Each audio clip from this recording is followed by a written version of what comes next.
mga ka-apple, magandang araw po. So ipapakita ko po sa inyo ngayon itong isang apple tree ko po dito sa extension ng ating farm, and grafted po ito a year ago. So after po mag-dormant ng ating apple, so ganito na po siya ngayon. Mayroon na pong bud break ng mga flowers. Ayan. So dito naman sa isang sanga or sa maraming sanga, meron din pong mga flowering or flower buds na pausbong na po. Ayan. So napakadami.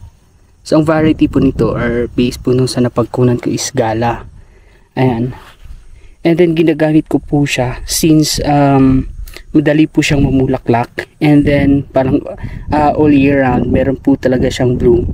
So ginamit ko po siya dito sa orchard as a pollinator ng ibang mga apple variety kasi napakaganda po niyang mamulaklak. Ayan. So kung mapapansin niyo po, sunod-sunod po yung kanyang clustered of flowering or flower buds. Ayan. So napakadami po, and sa ganitong puno na napakaliit, and then ganito po siya mamulaklak. So napakaganda pong pang pollinate sa ating mga apple trees. Ayan.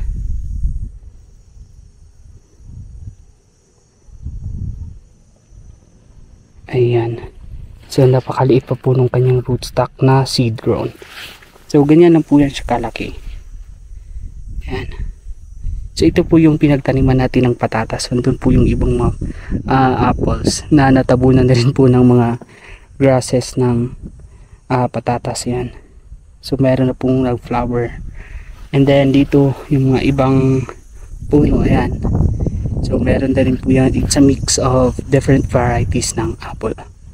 So yun lang. Thank you.